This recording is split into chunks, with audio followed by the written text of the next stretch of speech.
পোহালেই vote. রাত পোহালেই আগামীকাল বুধবার 5 জুন কুমিল্লা জেলার নাঙ্গলকোট উপজেলা পরিষদ নির্বাচন অনুষ্ঠিত হবে।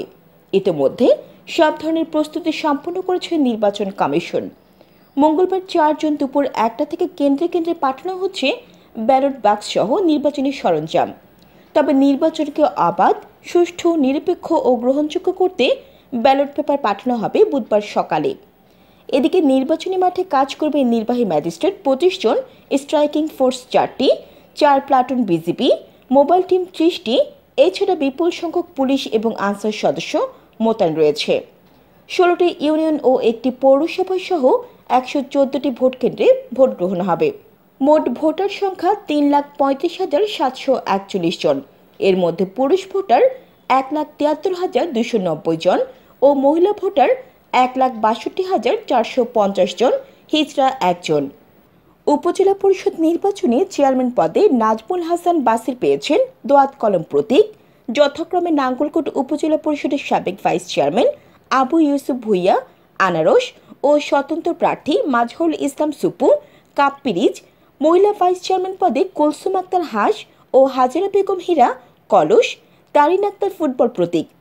পুরুষ ভাইস চেয়ারম্যান পদে সাবেক উপজেলা ছাত্রলীগ সভাপতি আব্দুর রাজ্জাক সুমন চশমা, তৌহিদুর রহমান তালা ও বাপ্পা সোহাগ পালকি প্রতীক। উপজেলা নির্বাহী কর্মকর্তা সুরাইয়া আক্তার লাকি বলেন, 5 জুন অনুষ্ঠিত হবে।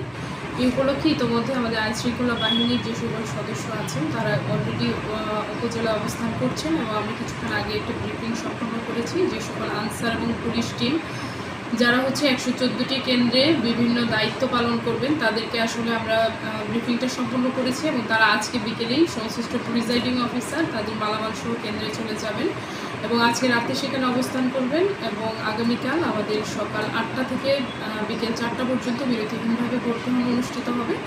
তো এই উপলক্ষে ইতিমধ্যে আমাদের মধ্যে বিজিবির 4 প্লাটুন বিজিবি এসেছে এবং টোটাল সদস্য সংখ্যা প্রায় 80 জন। পুলিশের বেশ কয়েকটি স্ট্রাইকিং টিম আছে এবং একই সাথে আমাদের 25 জন নির্বাহী ম্যাজিস্ট্রেট দায়িত্ব পালন করবেন আগামীকাল এবং তাদের সাথে আইন শৃঙ্খলা বাহিনীর সদস্যরাও থাকবে, র্যাবের মোবাইল টিম থাকবে এবং পুলিশের পর্যাপ্ত পরিমাণের সদস্য আসলে আমাদের সংরক্ষিত আছে।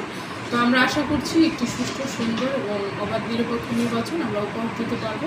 এর জন্য আসলে সকলের সহযোগিতা করবো। ধন্যবাদ। এ নিউজ 24 টিভি।